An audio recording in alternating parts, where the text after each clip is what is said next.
What's going on, guys? Figs here with Universe Z, coming at you with a Soul Striker deck profile. I just played in the PPG event, the Webcam event here on the 31st, Saturday, the 31st.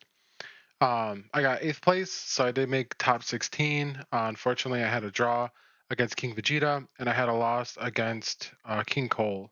I made a pretty big misplay that cost me the game. I don't know if I would have won, but essentially, I did make a pretty big misplay trying to play a second Galactic Buster during the turn.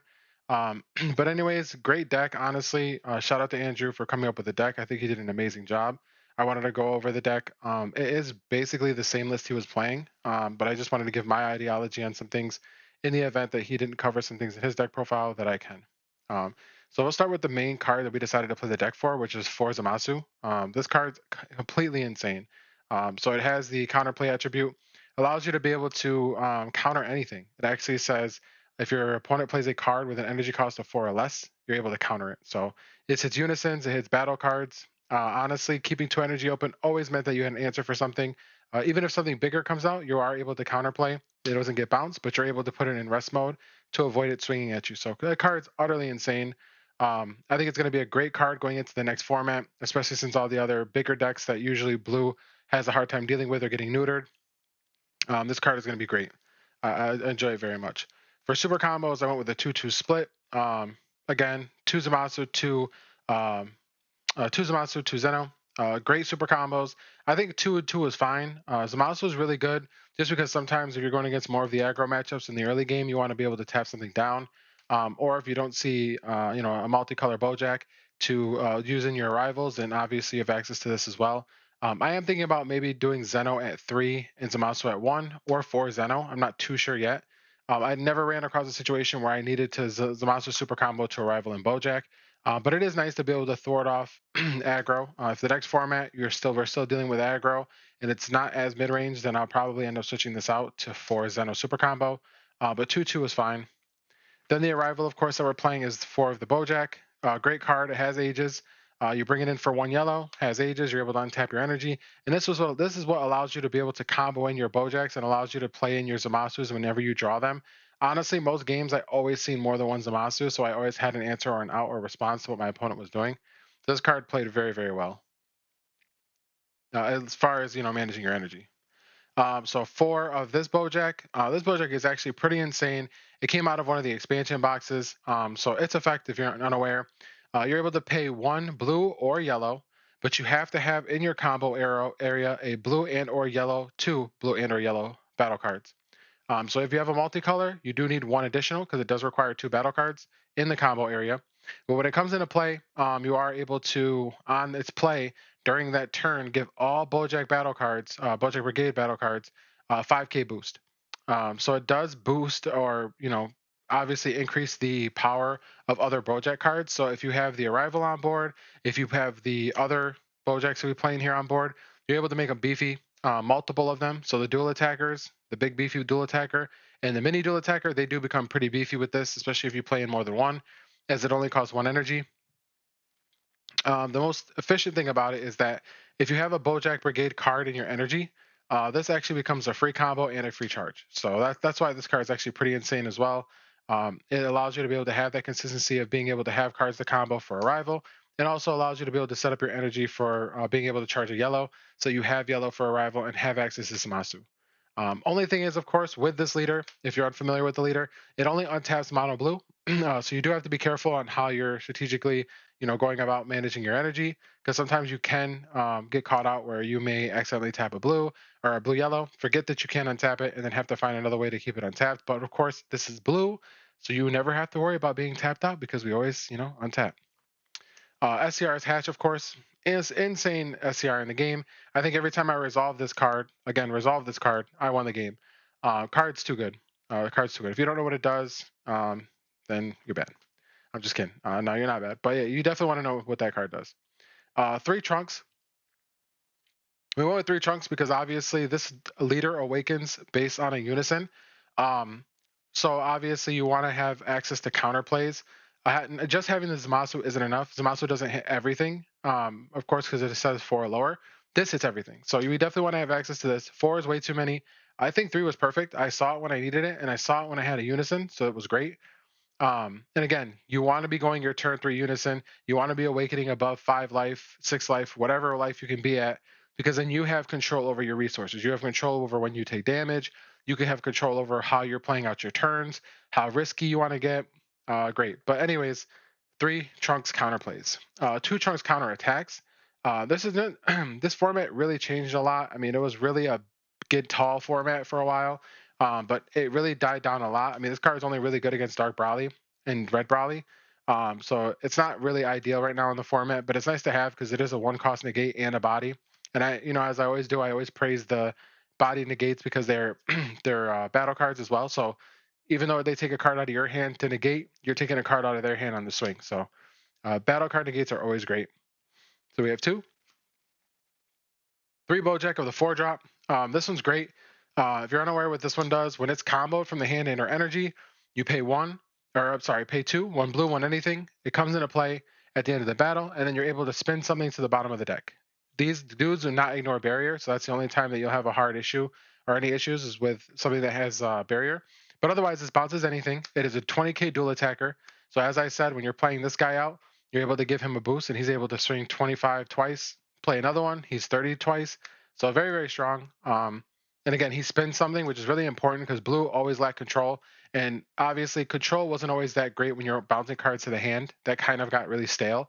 So this is definitely the better option, bouncing anything. Then we got the big guy, the bigger Bojack. Excuse me. He's a 30k double strike dual attacker. He comes in for 4. You do have to combo 1 for him, but of course we're playing Galactic Buster, so it makes it a little bit easier. But when he comes into play, you're able to put him in play in rest mode. But on his on play is you draw a card and then you spin something. So very good. And then of course during your opponent's turn, while he's in rest mode and they swing with a battle card once per turn, you're able to actually tap down one of their energy and untap one of yours. So depending on when you play this, it can actually be pretty detrimental because then you get access to energy without having to demagic and take a life, or you can tap out and put this into play. And if you know your opponent's done attacking with Unison and leaders and they only have battle cards and they want to continue to apply pressure, they have to give you that advantage of untapping energy. So very, very nice. 4 of the Raditz Unison. This Unison's actually pretty insane. So I did give it a little bit of praise back when I was playing the deck before, especially when I was playing Soul Striker. When it first came out, I was playing it as a more of a mid-range deck as I was playing this and the baby one. I praise this because it was very good against like the Green Gohan matchups. It's very good against the Dark Brawly matchups, just because it's able to soak up that 30k and then soak up another 30k in the same turn if it wanted to. And then of course, I mean, they could always just keep attacking over it, which is fine. I mean, those are attacks that aren't at your leader, so you're okay with that. But this Unison's very good. I think this is the best one for the deck at the moment. Playing it as a 4 of is nice because you're able to see it as much as you need to. Because he sticks so well, though, it is a card that sometimes you'll see a lot of, and you'll have to charge them or you'll have to find something to do with them because he sticks very, very well. Especially if you're doing it correctly, you're blocking leader swings. They don't want to give you a card out of their hand or 5k. You're blocking anything that goes less. It's great. It's great. But if you don't know what it does, it's a dual blocker. Activates blocker. It restands. +0, you draw a card and it restands at the end turn, which your leader already does that. And then it's -2, you bounce something back to the hand and untap a blue energy. 2 of the Boo Unison, we all know what this does. This Unison is amazing as usual. 20k double striker that is also a blocker, restands and untaps an energy. It does everything. Draws a card, spins a guy on defense. It's great. 3 of the Galactic Buster. 3 was perfect. Honestly, 3 kind of felt like too many sometimes, just because of the fact that you're able to pick it up with your Zeno super combo. But again, this is a great card. It allows you to enable your combos to be able to play in your Bojacks without having to obviously combo them out of hand and paying the additional energy. So this card is actually really great. Also, it feels good because again, you're drawing a card off of this, you're replacing it, so you're getting a free body without having to, expend cards out of your hand. It's a replacement. So very strong card, very good. Just remember, it's only once per turn. Um, 2 Chilled Army Reinforcement. This card's good as well. I like this over D Magic actually because sometimes you had high life, not even all, sometimes most of the time you were above 4. Especially when you drew the Unison, on turn 3 and you went first, you were usually always at 5 or 6. So this was nice to be able to put yourself down, but to have a double negate basically because you get a blocker token. Also, it can be comboed. It has 5k combo power, which is actually pretty silly. It definitely matters. It definitely matters. But yeah, or no, I'm actually no, it doesn't. This one doesn't come with the 5k. No, I lied. Don't listen to me. Yeah, I don't know what I'm talking about. But you do get a token that's 10k and it's a blocker, so pretty strong. For Sensu Bean, obviously we're playing Bean because it's Bean. It allows you to be able to do more of your shenanigans with your Bojack cards, especially when it comes to comboing things into play. You would think that Bean would be too much for a leader like this because of the fact that you untab two, but it's really not. A lot of times you're going for the draw three turns with the golden ape. So you're getting the ape in the drop. Obviously, you're starting your turn. You're paying two. You're drawing two. You're swinging with leader. You're untapping two, drawing one. That's the draw three turn, and you still have access to all of your energy. And then you can make a play, and then you have access to Bean that allows you to extend your plays on defense or offense. So very nice. 2D magic because you don't need as much protection. You kind of want to go to the battle phase, and if you don't want to go to the damage step or you want to go to battle, then obviously you have access to your blockers. This allows you to keep energy open. One hidden potential Supreme Kai or hidden power Supreme Kai for the double strike. Obviously, you want it. You want to be able to have the potential to kill. You have a lot of double strikers between the big Bojack and the Boo Unison, but you want to have access to double strike on your leader because sometimes that's always the safest play. Four of the draw ape. Honestly, I think I went almost only 2 games where I didn't see all four, and my hand was always 15 cards plus. Almost every game I played, unless my opponent was really pressuring me and I didn't see as many of these as I wanted to. Most of my games I was at 15 plus cards. Some games I even just won just by having just the Unison on board and my leader just poking for 19, 15, and my opponent not wanting to give me cards to defend because they knew my hand was already so big.